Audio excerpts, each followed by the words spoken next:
Un cordial saludo, mi nombre es Jaime Cancino. Esta es presentación para bioquímica, donde vamos a hablar sobre biomoléculas, enlace fosfodíester y cuadro comparativo de ADN y ARN. Es presentado a la tutora Astrid Roxana Moreno, pertenece al grupo 133 y se presenta en septiembre 27 del 2021. Los aminoácidos son moléculas orgánicas que constituyen aproximadamente el 20% del cuerpo humano. Son el siguiente componente más grande del cuerpo después del agua. Estas moléculas es el componente básico de las proteínas. Dentro de todos los aminoácidos hay una clasificación especial respecto a 20 aminoácidos denominados esenciales.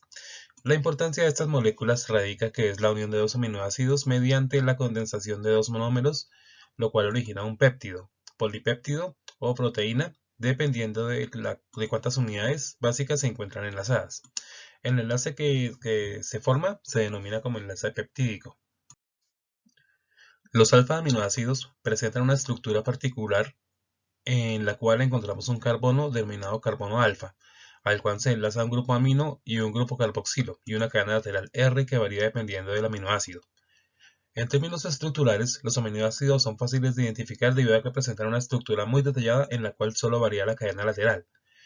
Esta cadena es la que implica un cambio en la molécula dependiendo del pH. El punto isoeléctrico, en términos generales, se relaciona con el valor del pH en el cual la carga neta de la molécula es cero. Este valor, en el caso de los aminoácidos y las proteínas, es de gran importancia, pues es en este valor de pH en el cual el compuesto deja de ser soluble bajo ciertas condiciones. El punto isoeléctrico, en el caso de los aminoácidos, está determinado por la cadena lateral, pues es esta cadena la que determina cómo será la carga del aminoácido o la cadena polipeptídica. La clasificación de los aminoácidos. Iniciamos con los neutros polares. Estos son aminoácidos que presentan una cadena lateral polar que no presenta posibilidad de cambio de carga, por lo cual el cambio de carga a causa del cambio del pH se deberá únicamente al grupo amino y carboxilo unidos al carbono alfa. Neutros apolares.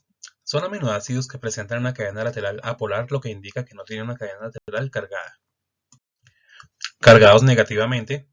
Son aminoácidos que presentan una cadena lateral cargada negativamente a causa de un grupo carboxilo en la estructura. Esto genera otro punto de cambio de carga a causa del cambio del pH. Cargados positivamente. Son aminoácidos que presentan una cadena lateral cargada positivamente a causa de un grupo amino en la estructura. Esto genera otro punto de cambio a carga a causa del cambio del pH. Con grupo aromático. Son aminoácidos que presentan un grupo aromático en la cadena lateral. Seguimos con los carbohidratos. Estos también denominados como glúcidos, hidratos de carbono o sacáridos, son biomoléculas cuya estructura básica está compuesta por los átomos de carbono, hidrógeno y oxígeno, enlazados por enlaces covalentes, por lo cual son estructuras fuertes, difíciles de romper, lo cual genera que almacenen gran cantidad de energía. Los carbohidratos son las biomoléculas más abundantes en la naturaleza.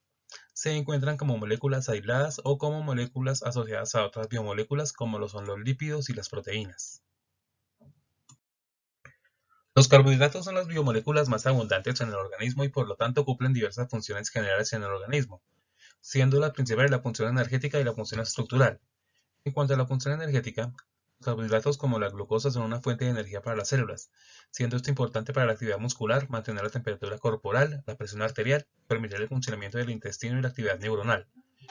En cuanto a la función estructural, encontramos que los carbohidratos, principalmente polisacáridos, hacen parte de estructuras complejas como lo es la celulosa, el sacárido, como en la pared celular, o en la quitina, que hace parte de la estructura del exoesqueleto de algunos artrópodos. Los carbohidratos se pueden clasificar según el grupo funcional principal, en cuyo caso tenemos las cetonas y los aldehídos. Estos son polihidroxicetonas o polihidroxialdehídos, por lo cual encontramos en cada caso un grupo funcional carboxilo o que deriva de la obtención de carbohidratos denominados aldosas, grupo funcional aldehído, y cetosas, del cual el grupo funcional es la cetona. En esta imagen observamos que la glucosa es una aldosa y la fructosa es una cetona. Estos también se pueden clasificar según el número de carbonos. En este caso, la clasificación depende del número de átomos de carbono que presenta la cadena principal del carbohidrato, es decir, la cadena que contiene el grupo funcional aldehído o cetonas. Se cuenta en todos los carbonos en dicha cadena y se clasifica como se observa en la imagen, en triosas, tetrosas, pentosas, hexosas, heptosas y así sucesivamente dependiendo del número de carbonos que contenga cada uno. También los clasificamos según el número de monosacáridos. Un monosacárido es un monómero, es decir, es la unidad más sencilla o básica de los glucósidos o carbohidratos. Por ejemplo, la glucosa es un monosacárido. La unión de dos monosacáridos a causa de una reacción de condensación genera un disacárido, que son dos monosacáridos enlazados por un enlace glucósido. Un ejemplo de la estructura es la sacarosa, que está formada a partir de la unión de la glucosa con la fructosa. Finalmente, encontramos los polisacáridos, que son macromoléculas, es decir, son estructuras más complejas resultantes de la unión de varios monosacáridos. Algunos ejemplos son la celulosa y el glucógeno.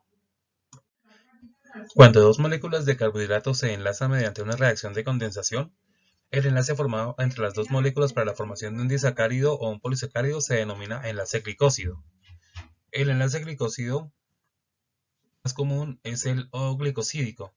Es el establecido entre el OH del carbono anomérico y el OH de un carbono, ya sea anomérico o no.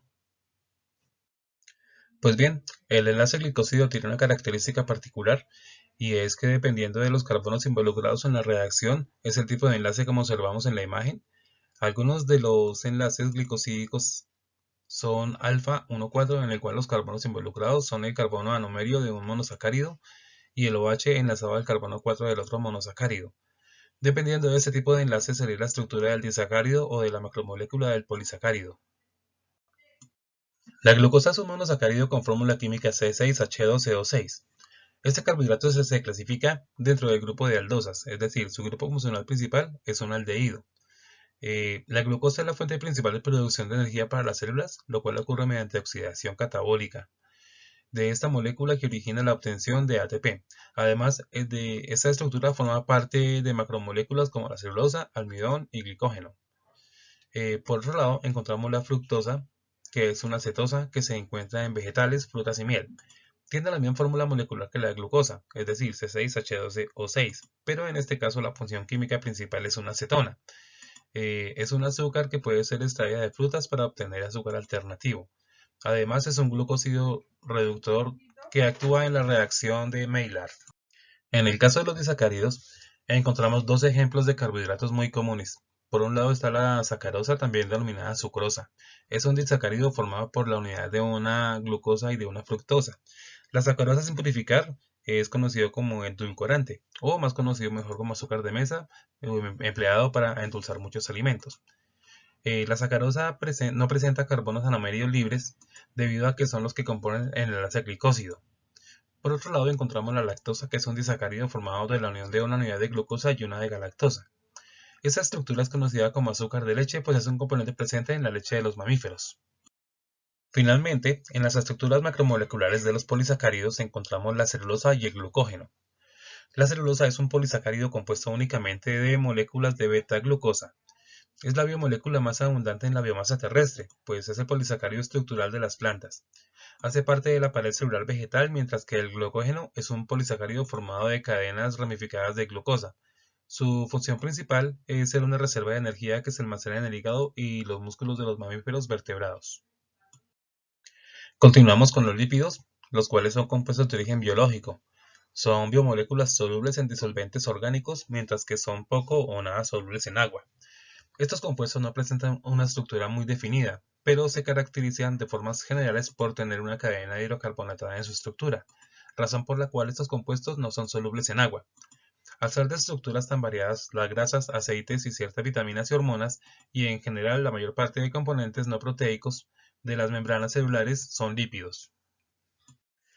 Aunque la estructura de los lípidos es muy diversa, estas moléculas se caracterizan porque en su mayor parte la estructura está compuesta por átomos de carbono, hidrógeno y oxígeno.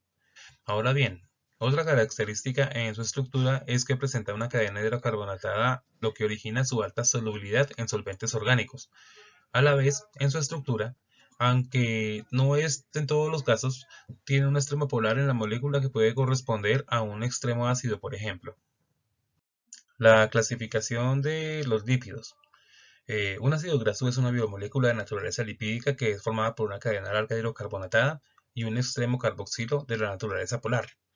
Este tipo de compuesto forman parte de los fosfolípidos y de los glucolípidos, los cuales son macromoléculas que constituyen la bicapa lipídica de todas las membranas celulares. Por otro lado, encontramos los glicolípidos, los cuales son lípidos originarios de la esterificación de dos ácidos grasos con una molécula de glicerol. Cuando el glicerolípido se une a un grupo fosfato o glucido, se forman glicerofosfolípidos o gliceroglucolípidos. Estas moléculas tienen carácter hidrófobo y presentan, al igual que los ácidos grasos, una cabeza hidrófila.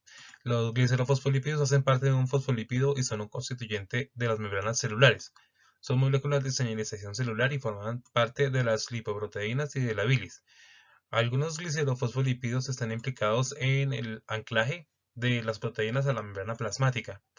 De igual forma, los gliceroglucolípidos son esteres de glicerina, dos ácidos grasos y un glúcido, es decir, son un glicerolípido enlazado a un glúcido. Se encuentran en membranas celulares de bacterias, hongos y células vegetales. Los esfingolípidos son macromoléculas que se derivan del aminoalcohol de una cadena de 18 carbonos instaurada y denominada esfingosina. Estas moléculas presentan propiedades antipáticas, es decir, tienen una parte hidrófoba y otra hidrofílica en su molécula. Hacen parte de las membranas biológicas, desempeñan un papel importante en la señalización celular. De igual forma, tenemos los esteroles, que son esteroides de entre 27 y 29 átomos de carbono. Este tipo de compuestos se disuelve en solventes orgánicos y se encuentra en abundancia en los organismos vivos. Los lípidos actúan en funciones diversas en los organismos vivientes. Entre ellas está la reserva energética, como los triglicéridos, la estructural como los fosfolípidos de las membranas y las reguladoras como lo son las hormonas, los esteroides. Una de las clasificaciones que se puede hacer en los lípidos es dependiendo de la reacción de saponificación.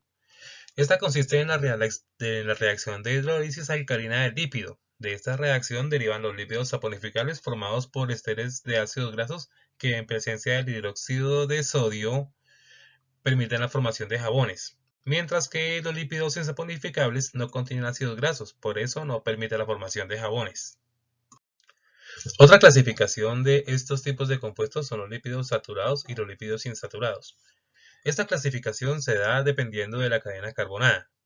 En dado caso de tener algún doble enlace en la cadena se denominará lípido insaturado, pero si llega a no presentar un doble enlace del carbono, el lípido se denominará saturado. Esta clasificación implica que los compuestos presenten características físicas y químicas diferentes, pues los saturados son flexibles y sólidos a una temperatura ambiente, mientras que los insaturados son compuestos rígidos alrededor del enlace y a temperatura ambiente son líquidos aceitosos, como por ejemplo tenemos el ácido palmítico para el caso de los lípidos saturados y el ácido oleico en el caso de los lípidos insaturados. Continuamos con las proteínas. Las proteínas son macromoléculas de carácter biológico que presentan una estructura compleja, pues presentan una estructura primaria la cual corresponde a una cadena lineal de aminoácidos, una estructura secundaria que consiste en plegamientos alfa o beta de las cadenas de aminoácidos y una estructura terciaria y cuaternaria que son conformaciones más complejas entre varias cadenas de proteínas formando las macromoléculas. Las proteínas son moléculas muy importantes en el organismo, pues cumplen diversas funciones como son la función plástica biorreguladora por parte de las enzimas y de defensa por parte de los anticuerpos. El punto isoeléctrico en términos generales se relaciona con el valor del pH en el cual la carga neta de la molécula es cero. Este valor, en el caso de los aminoácidos y las proteínas, es de gran importancia, pues es este valor del pH en el cual el compuesto deja de ser soluble bajo ciertas condiciones. El punto isoeléctrico, en el caso de los aminoácidos, está determinado por la cadena lateral, pues es en esta cadena la que determina cómo será la carga del aminoácido o de la cadena polipeptídica. Para determinar el punto isoeléctrico se debe evaluar el cambio de carga de la molécula en los que se presente el pH neutro, es decir, pH 7. Además, es importante que el punto isoeléctrico se determine teniendo en cuenta todos los puntos polares que presente la molécula, tanto del grupo amino, grupo carboxilo, como de la cadena lateral, en donde el punto isoeléctrico sea 0. Empleamos la fórmula que se observa en la pantalla y se calcula el calor medio de esta región. El enlace peptídico es el que ocurre al condensar dos aminoácidos, lo cual resulta en la formación de un péptido.